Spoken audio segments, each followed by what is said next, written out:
Hello friends, welcome to Edutap. आज हम इस वीडियो में बात करेंगे एग्रीकल्चर की। साथ ही साथ हम कुछ इकोनॉमिक एक्टिविटीज़ को भी देखेंगे जो हमारे देश के विकास के लिए ज़रूरी होती है। तो चलिए फ्रेंड्स, स्टार्ट करते हैं। प्रीवियस ईयर एग्जाम्स में इस टॉपिक पर से क्वेश्चंस पूछे गए हैं। तो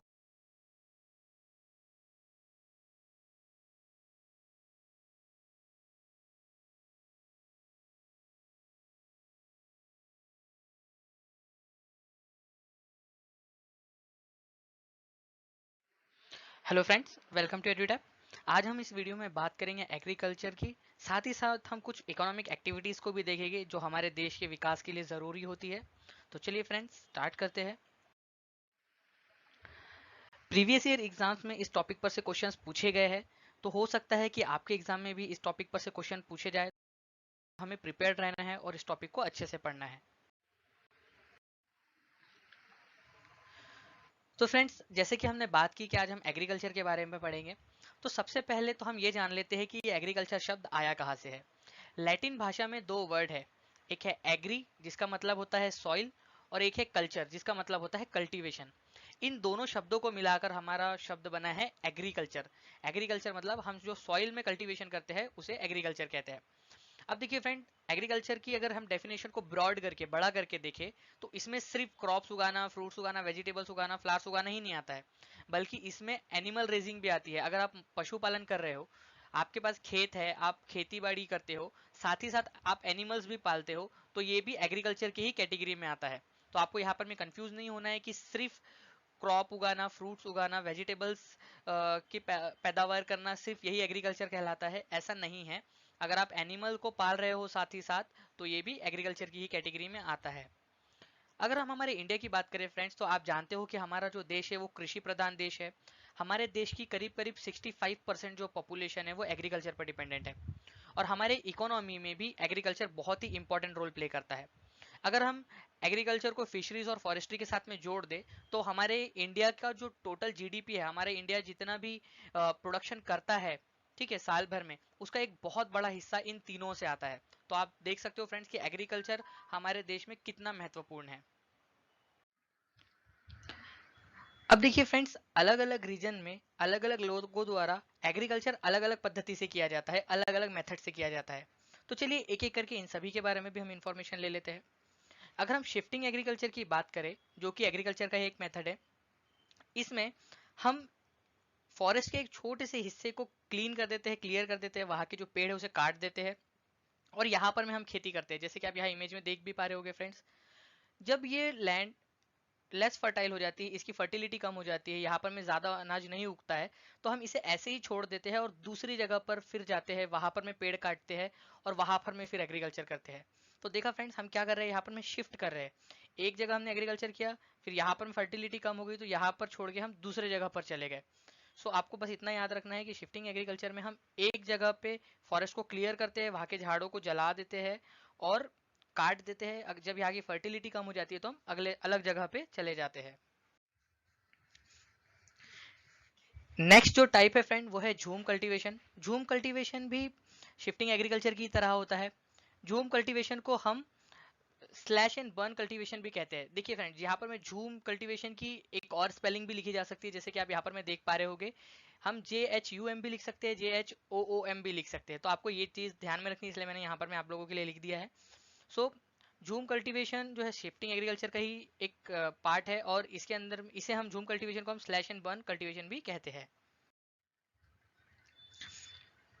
अब देखिए फ्रेंड, जैसे कि मैंने आपको बताया कि झूम कल्टीवेशन जो है शिफ्टिंग एग्रीकल्चर की तरह ही होता है। इसमें भी हम जो ट्रीज है, ठीक है, उसे काट देते हैं, और जो वीड और जो ग्रास है उसे हम यहाँ पर में जला देते हैं।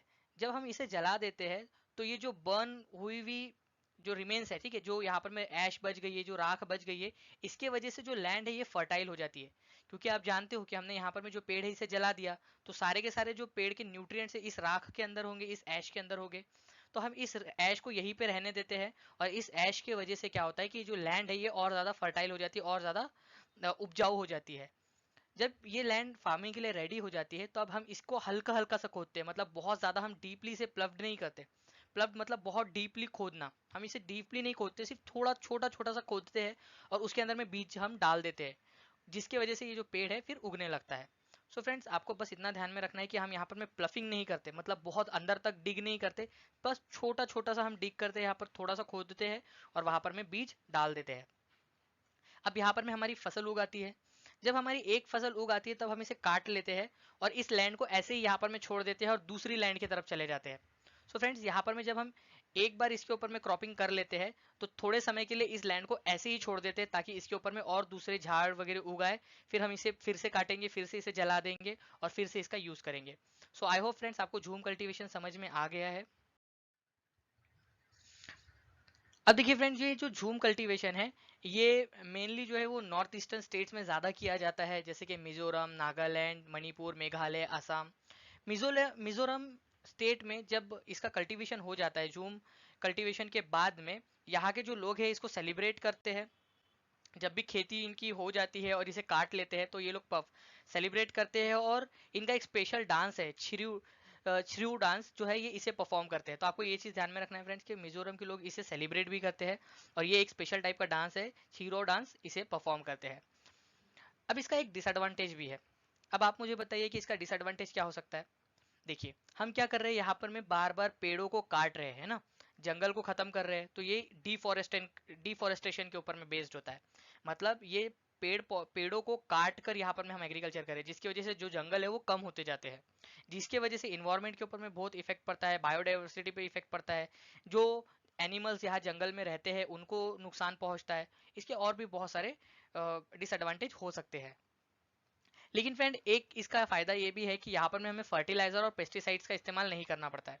जब आप यहाँ पर में इस ऐश को जला देते हो तो इस ऐश के अंदर में सारे सारे न्यूट्रिएंट्स होते हैं, हमें अलग से फर्टिलाइजर्स या फिर पेस्टिसाइड्स डालने की जरूरत नहीं पड़ती।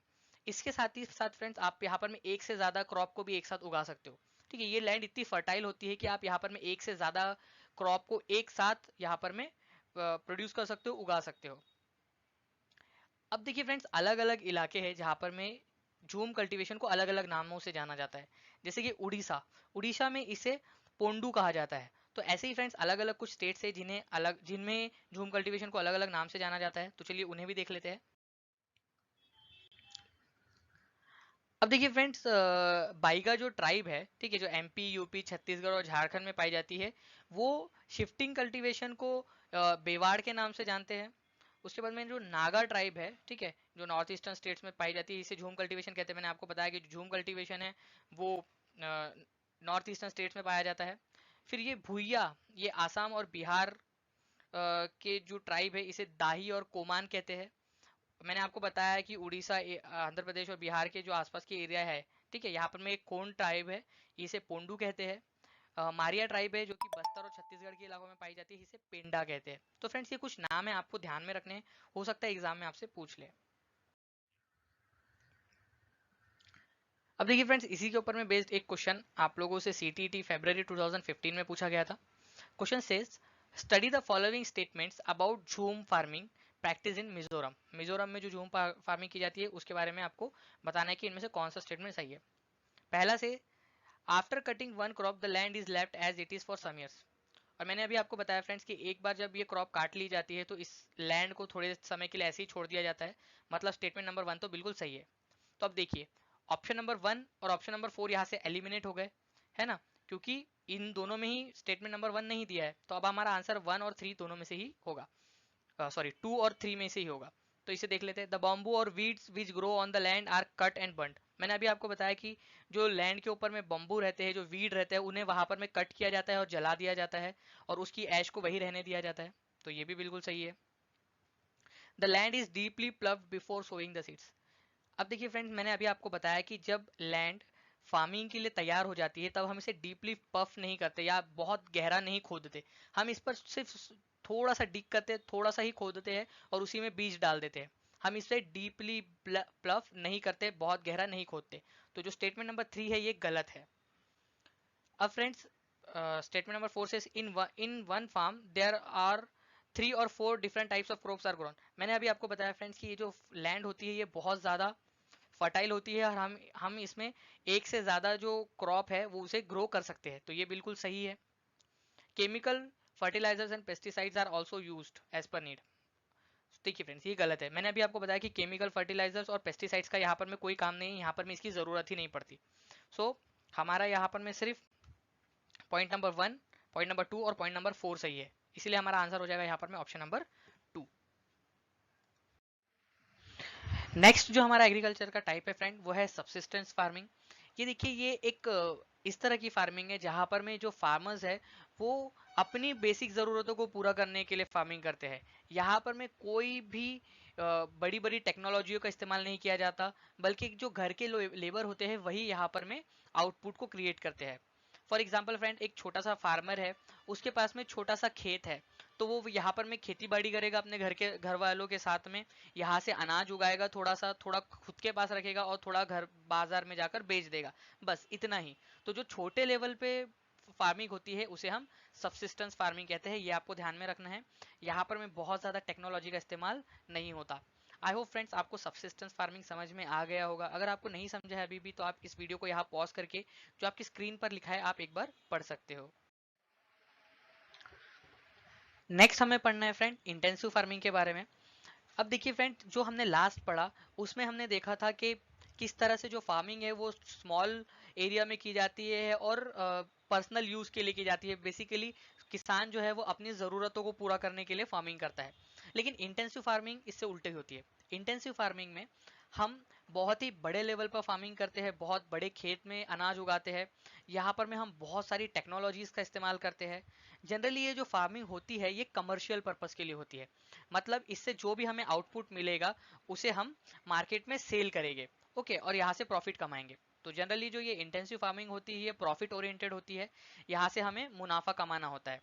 अब देखिए फ्रेंड्स, जो कमर्शियल फार्मिंग होती है ये दो तरीके की हो सकती है। एक होती है कमर्शियल ग्रेन फार्मिंग और एक होती है mix farming. Commercial grain farming तो ईजी है, आप यहाँ पर मैं देख पा रहे हो कि हम यहाँ पर में क्या कर रहे हैं, सिर्फ ग्रेन्स उगा रहे हैं, अनाज उगा रहे हैं। लेकिन मिक्स फार्मिंग में हम क्या करते हैं फ्रेंड्स, कि फूड तो उगाते ही है, ठीक है, जो ग्रेन है वो तो उगाते ही है, साथ ही साथ हम फॉडर क्रॉप्स भी उगाते हैं और लाइफ स्टॉक को भी पालते हैं। मतलब यहाँ पर मैं देखिए, हमने यहाँ पर मैं अनाज उगाया, साथ ही साथ हम क्या करेंगे, थोड़ा सा फॉडर भी उगा लेंगे और जानवरों को भी पाल लेंगे, ताकि ये जो फॉडर है, जो भी ये घास वगैरह है, ये हमारे जानवर खा सके और इन जानवरों को भी हम पाल कर इनसे भी प्रॉफिट कमा सके। तो मिक्स्ड फार्मिंग में क्या होता है फ्रेंड्स, कि हम कोई फूड तो उगाते ही है, कुछ ग्रेन तो उगाते ही है, साथ ही साथ हम फॉडर क्रॉप्स को भी उगाते हैं। मतलब ये जो मेन हमारा क्रॉप है, इससे अलावा भी हम छोटी क्रॉप्स को उगाते हैं और जो भी लाइफ स्टॉक है, जो जानवर है, जो एनिमल्स है, उनकी भी रियरिंग करते हैं। नेक्स्ट हमें देखना है फ्रेंड कंटोर फार्मिंग। अब देखिए फ्रेंड, कंटोर फार्मिंग बहुत इजी है। आप जानते हो कि कई बार हमें खेती करने के लिए प्लेन जमीन नहीं मिल पाती, तो लोग पहाड़ों पर खेती करते हैं। देखिए इस तरह से पहाड़ों पर यहाँ पर में कुछ एरियाज बना दिए जाते हैं, जैसे कि आप यहाँ देख पा रहे होंगे, स्टेप्स टाइप यहाँ पर में एरिया दिखते हैं। यहाँ पर में हम हर स्टेप के ऊपर में खेती करते हैं, यहाँ पर में हम अनाज उगाते हैं। इसके बहुत सारे फायदे हैं। एक फायदा तो ये है फ्रेंड के यहाँ पर में जो रेन वाटर आ रहा है वो कंजर्व हो जाता है। जैसे कि यहाँ से देखिए, यहाँ पर में बारिश हुई तो जितना पानी यहाँ के प्लांट्स को चाहिए वो ले लेंगे और जो बाकी का पानी है वो नीचे आ जाएगा और इन प्लांट्स के लिए अवेलेबल हो जाएगा। तो इस तरह से यहाँ पर में जो रेन वाटर है वो कंजर्व हो जाता है। साथ ही साथ जो माउंटेन की मिट्टी थी जो इरोड हो जाती या फिर बह जाती, वो भी बच जाती है, क्योंकि इस तरह का अरेंजमेंट करने से जो मिट्टी है उसका इरोजन नहीं होता और जो सॉइल है वो यही की यही रहती है।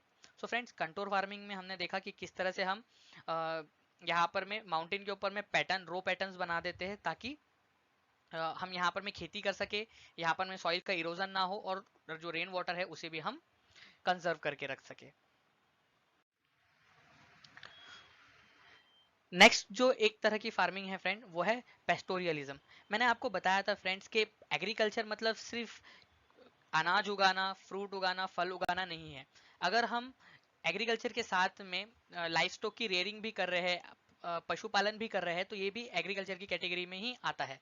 तो फ्रेंड्स, हम इस तरह की जो एग्रीकल्चर है पेस्टोरियलिज्म में, हम क्या करते हैं, एनिमल हस्बेंड्री करते हैं, उनकी केयर करते हैं, ठीक है। कौन कौन से एनिमल्स की हम यहाँ पर एनिमल हस्बेंड्री कर सकते हैं, कैमल की, गोट की, कैटल, याक, शीप, जैसे कि आप यहाँ डायग्राम में देख पा रहे हो। तो हम खेती के साथ में इन सभी जो एनिमल्स है इनका पशुपालन भी करते हैं, ताकि हमें और ज्यादा प्रॉफिट हो सके। अब देखिए फ्रेंड्स, एग्रीकल्चर को हम और भी तरह से डिवाइड कर सकते हैं, जैसे कि सीरीकल्चर। सीरीकल्चर जो है ये भी एग्रीकल्चर का ही एक भाग है। इसमें हम क्या करते हैं फ्रेंड्स, हम सिल्क वॉर्म को पालते हैं। ठीक है, हम क्या करते हैं, सिल्क वॉर्म को, रेशम के कीड़ों को पालते हैं ताकि हमें उनसे सिल्क मिल सके। अगर हम सिल्क वॉर्म को पाल रहे हैं ताकि हमें सिल्क मिल सके, तो हम उसे सेरीकल्चर कहते हैं। अगर हम फ्रूट्स उगा रहे हैं, फ्लावर्स उगा रहे हैं, वेजिटेबल्स उगा रहे हैं, तो इस तरह के एग्रीकल्चर को हम हॉर्टिकल्चर कहते हैं। अगर से हम मधुमक्खियों का पालन कर रहे हैं तो इसे एपीकल्चर कहा जाता है। आपको ध्यान में रखना है फ्रेंड्स कि अगर हम शहद प्रोडक्शन के लिए या फिर हनी प्रोडक्शन के लिए इन मधुमक्खियों को पाल रहे हैं, उनकी ब्रीडिंग कर रहे हैं, तो इसे एपीकल्चर कहा जाता है। फिर है फ्रेंड फ्लोरिकल्चर। फ्लोरिकल्चर में हम सिर्फ फ्लावर्स उगाते हैं, जैसे कि आप यहाँ पर मैं देख पा रहे होंगे कि हम अगर से सिर्फ फ्लावर्स उगा रहे हैं तो इसे फ्लोरिकल्चर कहा जाता है।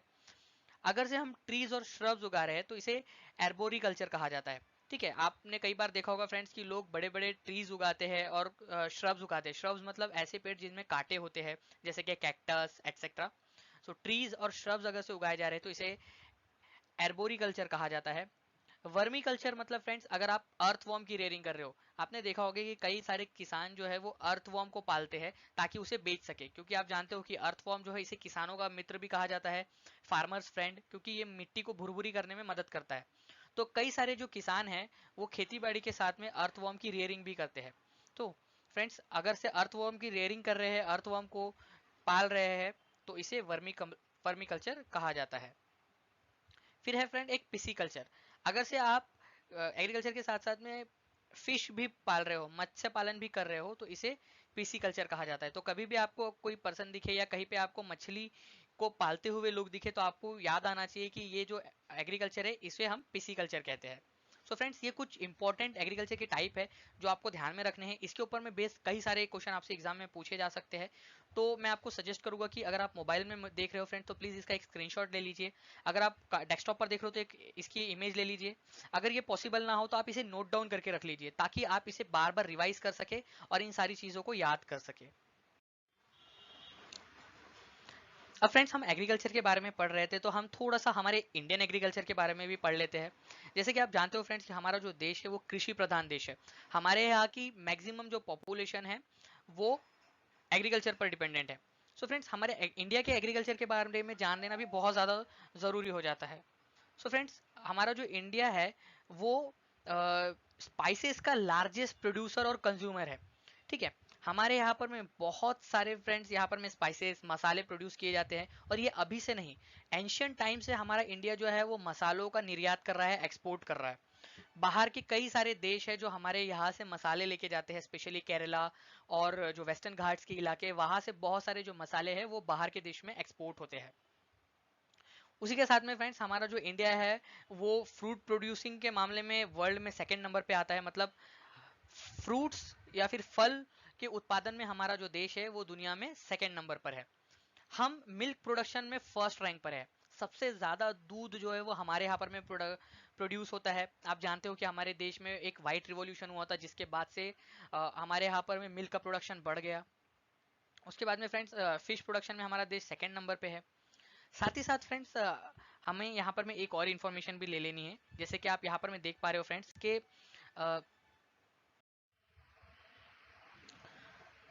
सो फ्रेंड्स, हमने कई बार देखा है कि अगर हम एक ही सॉइल में एक ही तरह के क्रॉप को बार बार ग्रो करेंगे, तो उस सॉइल का जो न्यूट्रिएंट है वो खत्म हो जाता है ना। अगर हम एक ही सॉइल में बार बार सेम तरह का क्रॉप को उगाते रहेंगे तो एक समय ऐसा आएगा जब ये सॉइल की जो न्यूट्रिएंट्स है, जो कैपेसिटी है, वो खत्म हो जाएंगी। फिर हम क्या करते हैं फ्रेंड्स, जब ये सॉइल हमें हमारे डिजायर के मुताबिक प्रोडक्शन नहीं दे पाती, तो हम उसके ऊपर में केमिकल और फर्टिलाइजर का इस्तेमाल करते हैं, जो कि थोड़े समय के लिए तो हमें डिजायर्ड आउटपुट देने में मदद करते हैं, मतलब कि जो हमारा प्रोडक्शन है वो अच्छा होता है, लेकिन लॉन्ग टर्म में, अधिक समय में, ये पोल्यूशन क्रिएट करता है। मतलब कि ये जो केमिकल और फर्टिलाइजर्स हम इस्तेमाल करते हैं, इसकी वजह से पोल्यूशन हो सकता है। सो फ्रेंड्स, इसे अवॉइड करने के लिए हमें इंटरक्रॉपिंग और मिक्स क्रॉपिंग को प्रमोट करना चाहिए। अब ये इंटरक्रॉपिंग और मिक्स क्रॉपिंग होती क्या है? अब देखिए फ्रेंड्स, यहाँ पर मैं आप डायग्राम में देख पा रहे होंगे, ये इंटरक्रॉपिंग की एक डायग्राम है। यहाँ पर मैं देखिए, इस इमेज में आपको दिख रहा है कि एक क्रॉप हमने यहाँ पर में लगाई है और उसके बाजू में हमने एक दूसरे तरह की क्रॉप लगाई है, फिर हमने एक क्रॉप लगाई है उसके बाजू में दूसरे तरह की क्रॉप लगाई है। सो इस तरह से जब हम अरेंजमेंट करते हैं तो इसे इंटरक्रॉपिंग कहा जाता है। मिक्स क्रॉपिंग में फ्रेंड्स हम दोनों ही क्रॉप को एक साथ में लगा देते हैं, जहां पर में भी हमें स्पेस मिलती है वहां पर में हम दोनों ही तरह की क्रॉप्स को लगा देते हैं एक साथ। सो इंटरक्रॉपिंग और मिक्स क्रॉपिंग का फायदा क्या है फ्रेंड्स, कि इस तरह की जो क्रॉपिंग हम करते हैं, इस तरह की जब हम फसल उगाते हैं तो सॉइल में ये जो न्यूट्रिएंट है उसे रिप्लेनिश करने का काम करती है, जो सॉइल में न्यूट्रिएंट है इसे वापस से मिला देने का काम करती है, जिसके वजह से जो सॉइल है उसमें न्यूट्रिएंट्स वापस आ जाते हैं। सो फ्रेंड्स, हमें मोनोक्रॉपिंग मतलब कि सिंगल टाइप के क्रॉप को उगाना और एक्सेसिव यूज ऑफ फर्टिलाइजर्स को अवॉइड करना चाहिए, क्योंकि जब हम मोनोक्रॉपिंग और एक्सेसिव यूज ऑफ फर्टिलाइजर करते हैं, फर्टिलाइजर का बहुत ज्यादा इस्तेमाल करते हैं, तो जो सॉइल है वो बैरन हो सकती है, बंजर हो सकती है। इसके ऊपर में बेस्ड बहुत सारे क्वेश्चन आपसे पूछे भी गए फ्रेंड्स, मैं आपको आगे की स्लाइड्स में क्वेश्चंस भी दिखा दूंगा। बस आपको यहाँ पर में ये ध्यान में रखना है कि जब भी आप बहुत ज्यादा फर्टिलाइजर का इस्तेमाल करते हो या मोनोक्रॉपिंग करते हो, सेम क्रॉप को बार बार उगाते हो, तो जो सॉइल है वो बंजर हो सकती है, बैरन हो सकती है।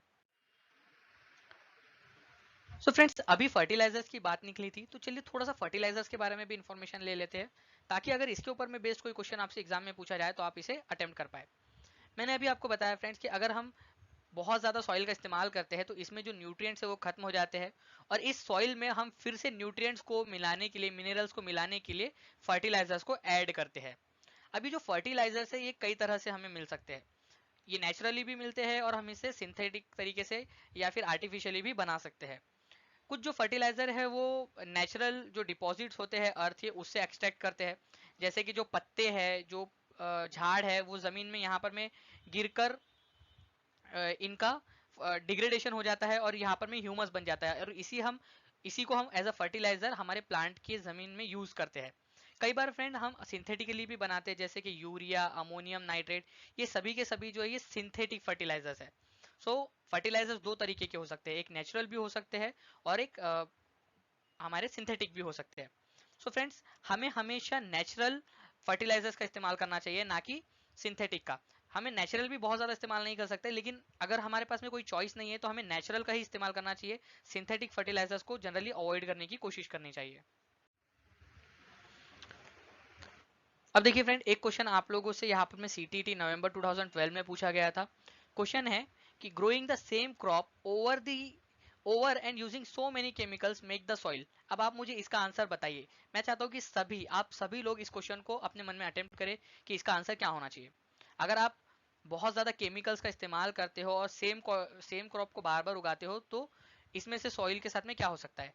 Special kind of useful for special kind of crop, fit for irrigation, fertile या बैरन। सॉइल कैसी हो जाएगी अगर आप बहुत ज्यादा इस्तेमाल करोगे केमिकल का? तो ऑब्वियसली हमने अभी देखा फ्रेंड्स के जब हम बहुत ज्यादा केमिकल्स का इस्तेमाल करते हैं या फिर बहुत ज्यादा हम सेम ही क्रॉप उगाते हैं, तो हमारी जो सॉइल है वो बैरन हो सकती है, बंजर हो सकती है।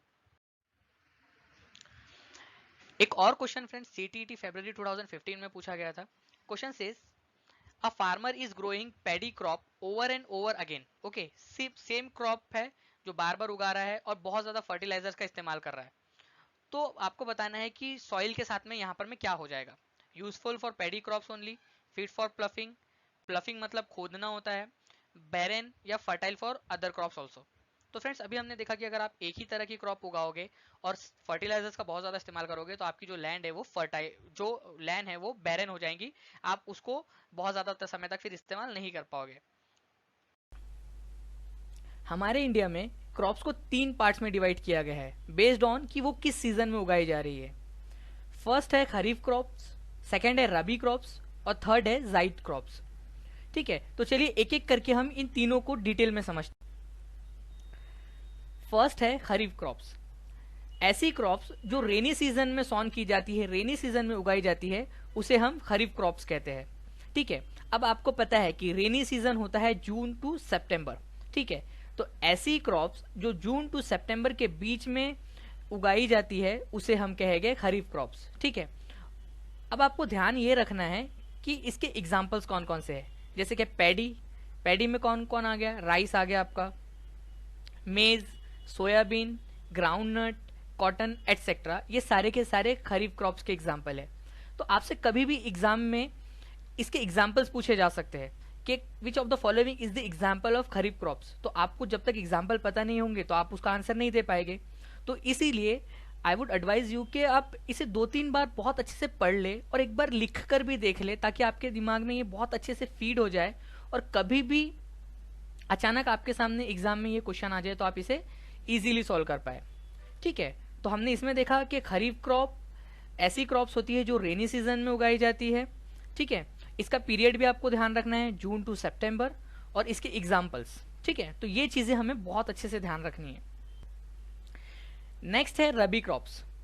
ऐसी क्रॉप्स जो विंटर सीजन में उगाई जाती है उन्हें हम कहते हैं रबी क्रॉप्स। रबी क्रॉप्स का जो टाइम पीरियड है वो है अक्टूबर टू मार्च। ठीक है, और इसके एग्जाम्पल है वीट, ग्राम, पी, मस्टर्ड, ठीक है, एटसेट्रा। बहुत सारे एग्जाम्पल्स है और ठीक है, तो हमें यह ध्यान रखना है कि रबी क्रॉप्स विंटर सीजन में उगाई जाती है। ठीक है, और इसका टाइम पीरियड है अक्टूबर टू मार्च, और इसके एग्जाम्पल वीट, ग्राम, पी, एटसेट्रा। ठीक है, तो इस तरह का क्वेश्चन आपसे एग्जाम में पूछा जा सकता है कि रबी क्रॉप का पीरियड कौन सा है। ठीक है, आपको अलग अलग कॉम्बिनेशन दे दिए जाएंगे, तो आपको याद रखना है कि जनरली अक्टूबर टू मार्च के बीच में जो फसल उगाई जाती है, जो क्रॉप उगाई जाती है, उसे हम कहते हैं रबी। अब तक हमने दो टाइप के क्रॉप्स के बारे में देखा, एक है खरीफ क्रॉप और एक है रबी क्रॉप्स। तो चलिए इसे एक बार जल्दी से रिवाइज कर लेते हैं। ऐसी क्रॉप्स जो रेनी सीजन में उगाई जाती है उन्हें हम कहते हैं खरीफ क्रॉप्स, और ऐसी क्रॉप्स जो विंटर सीजन में उगाई जाती है उन्हें हम कहते हैं रबी क्रॉप्स। ठीक है, खरीफ क्रॉप का जो टाइम पीरियड है वो है जून टू सितंबर, और रबी क्रॉप का टाइम पीरियड है अक्टूबर टू मार्च। खरीफ क्रॉप्स के एग्जांपल है पैडी, मेज, सोयाबीन, ग्राउंडनट्स एटसेट्रा, और रबी क्रॉप्स के एग्जांपल्स है वीट, ग्राम, पी, मस्टर्ड एटसेट्रा। तो देखिए ये बहुत इंपॉर्टेंट है और आपको इसे बहुत अच्छे से ध्यान में रखना है। नेक्स्ट क्रॉप है जाइड क्रॉप। ऐसी क्रॉप्स जो समर सीजन में मार्च से जून के बीच में उगाई जाती है उन्हें हम कहते हैं जाइड क्रॉप्स, और जाइड क्रॉप्स के एग्जांपल है वाटरमेलन एंड कुकुम्बर। आपने ऑब्जर्व किया होगा कि जो वाटरमेलन है हम गर्मियों में खाते हैं, समर सीजन में खाते हैं। ठीक है, तो आपको इससे याद रखना है, इससे आपको लिंक लगा के रखनी है कि वाटरमेलन जो है वो जाइड क्रॉप का एग्जांपल है, और जाइड क्रॉप समर सीजन में उगाए जाते हैं मार्च से जून के बीच में। ठीक है, और इसके एग्जांपल है वाटरमेलन एंड कुकुम्बर। अब चलिए तीनों टाइप्स के क्रॉप्स को जल्दी से एक बार रिवाइज कर लेते हैं। हमारे इंडिया में हमने क्रॉप्स को 3 टाइप्स में डिवाइड कर दिया है बेस्ड ऑन कि वो किस सीजन में उगाए जाते हैं। पहला हमने देखा खरीफ क्रॉप्स जो मानसून सीजन में उगाई जाती है। ठीक है, और इसका टाइम पीरियड है जून से अक्टूबर के बीच में। सेकेंड हमने देखा था रबी क्रॉप्स। रबी क्रॉप्स जो है वो विंटर सीजन में उगाई जाती है, और इसका टाइम पीरियड हमने देखा था करीब अक्टूबर नवंबर से मार्च अप्रैल के बीच में। ठीक है, उसके बाद हमने देखा था जाइड क्रॉप्स। जाइड क्रॉप जो है वो समर सीजन में उगाई जाती है, और इसका टाइम पीरियड हमने देखा था मार्च से जून के बीच में। हमने देखा था खरीफ के एग्जांपल राइस, कॉटन, मेज, ग्राउंडनट्स। हमने जाइड के एग्जांपल देखे थे वाटरमेलन एंड कोकुम्बर। उसके बाद हमने रबी के एग्जांपल देखे थे रबी क्रॉप्स के वीट, बार्ले, पी एटसेट्रा। ठीक है, तो हमें ये बहुत अच्छे से ध्यान रखना है। आई विल सजेस्ट यू कि आप एक पेज के ऊपर में इसकी ये डायग्राम बना लीजिए और उसे बार बार देख लीजिए, ताकि आपको ये सारी चीजें याद हो जाए, क्योंकि ये एग्जाम के पॉइंट ऑफ व्यू से बहुत इंपॉर्टेंट है। आगे हमें फ्रेंड्स ये देखना है कि कुछ इंपॉर्टेंट क्रॉप्स जो है वो कौन से स्टेट्स में उगाई जाती है।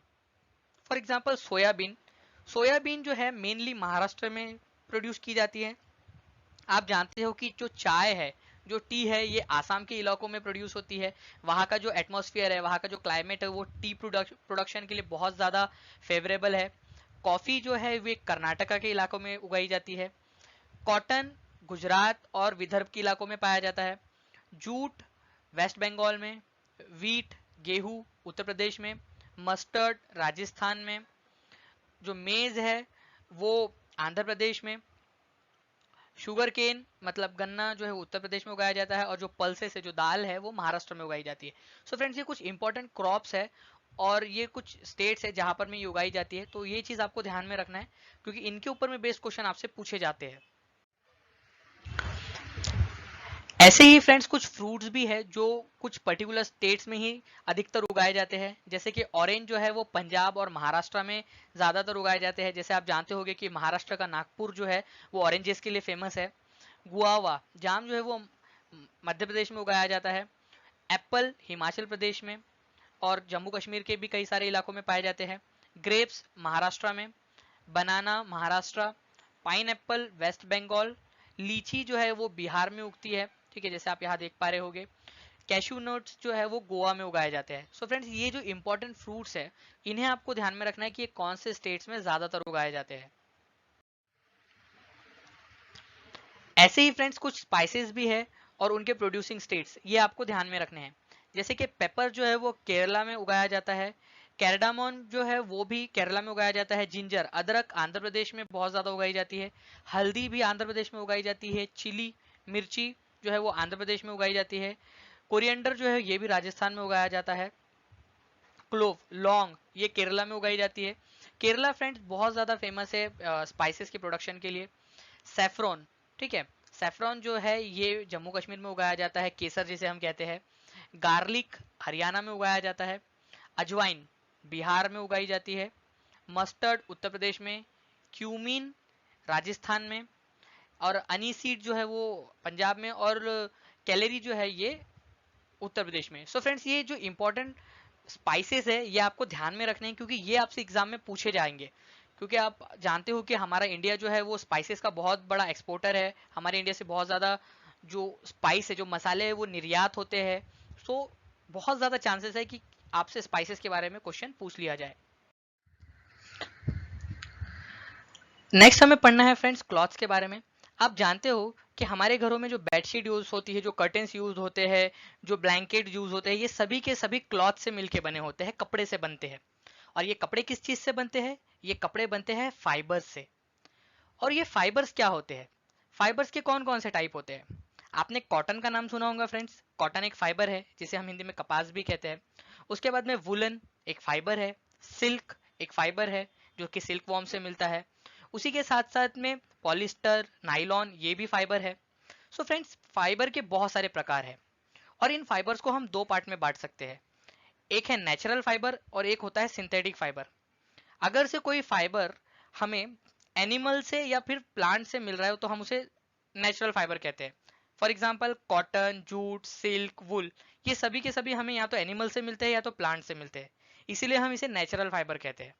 और अगर से कोई फाइबर हमने बनाया है, आर्टिफिशियली बनाया है, तो उसे सिंथेटिक फाइबर कहा जाता है।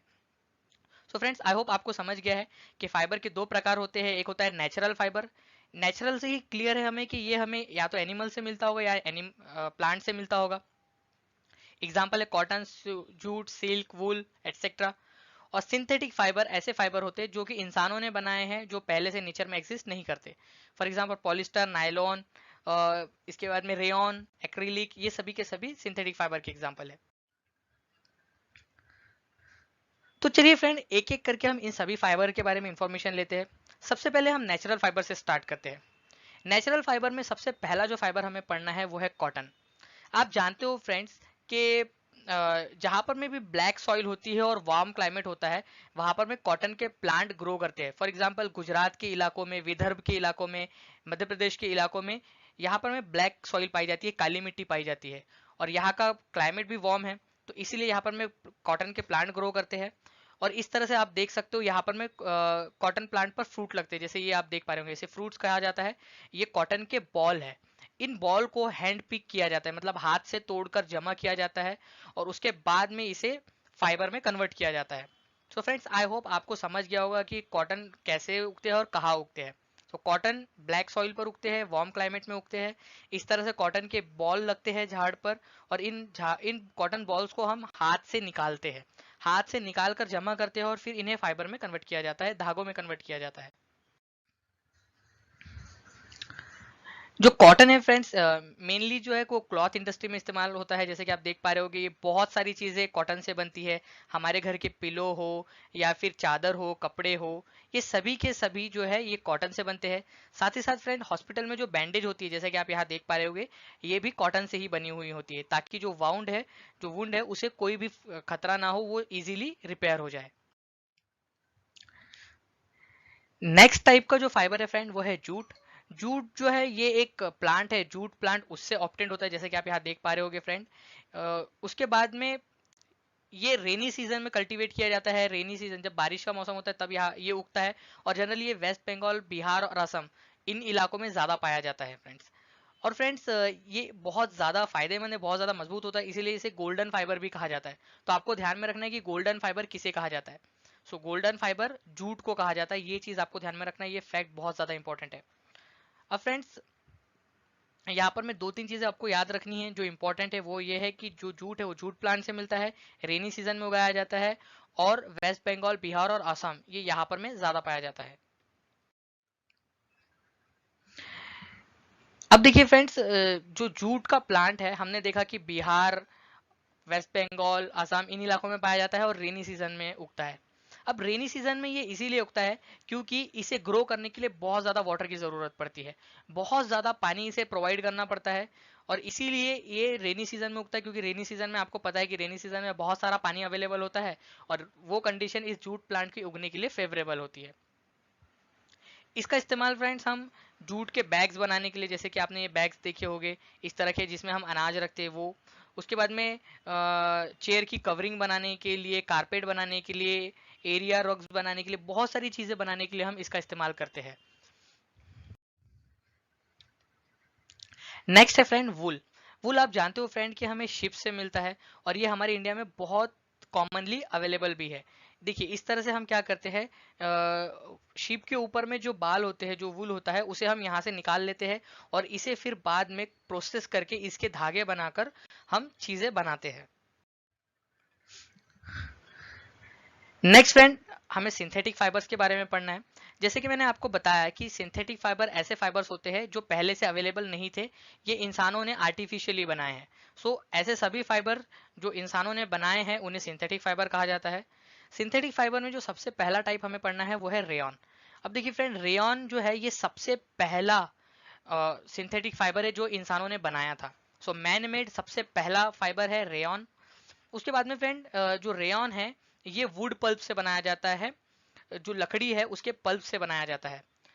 सिंथेटिक फाइबर है लेकिन फिर भी हम इसे लकड़ी के पल्प से ही बनाते हैं। उसके बाद में फ्रेंड्स, ये सिल्क को रिसेंबल करता है, मतलब सिल्क की तरह लगता है, जैसे आप यहाँ पर में देख पा रहे होगे, इसीलिए इसे आर्टिफिशियल सिल्क भी कहा जाता है।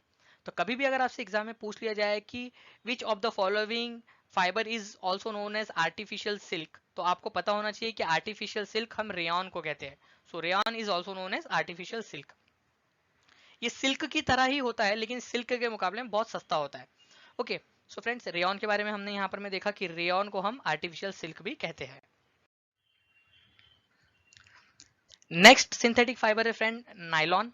नायलॉन देखिए ये दो शहरों के नाम से मिलकर बना है, न्यूयॉर्क और लंदन। न्यूयॉर्क और लंदन ये दोनों जगह पे एक साथ यहाँ इसका विकास हुआ था, इसकी खोज हुई थी, तो इसीलिए इसके दोनों का नाम दे दिया गया है नायलॉन, न्यूयॉर्क एंड लंदन। ये हम कोल, वाटर और एयर से बनाते हैं।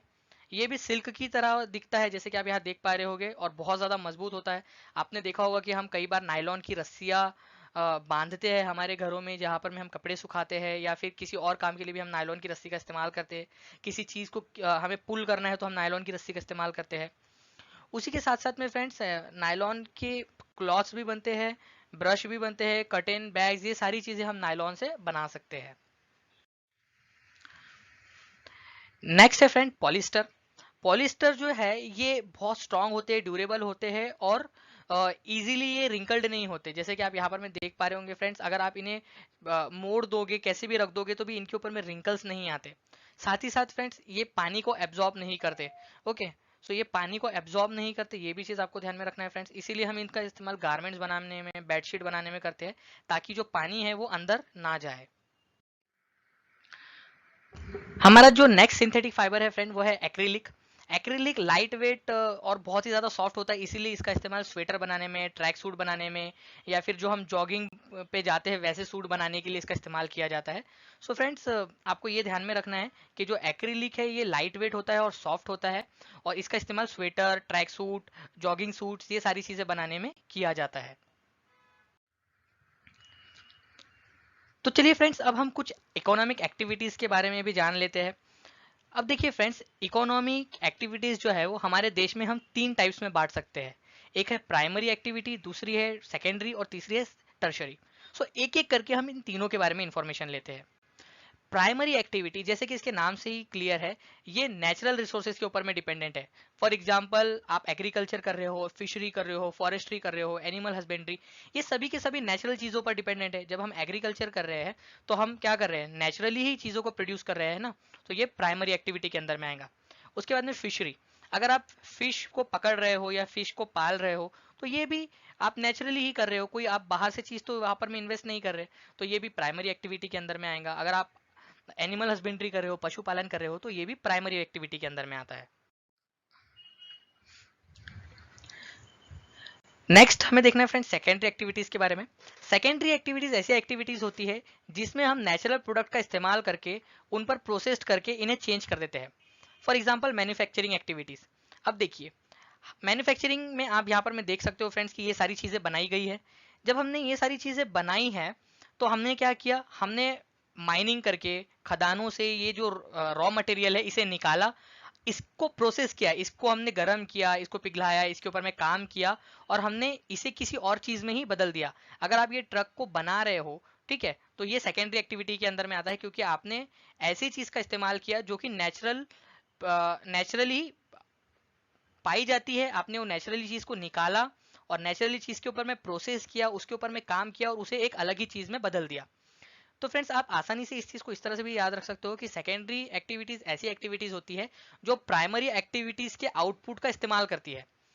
अब देखिए सेकेंडरी एक्टिविटी का एक और एग्जांपल भी हो सकता है फ्रेंड्स, वो है आलू चिप्स जो होते हैं, जो पोटैटो चिप्स होते हैं।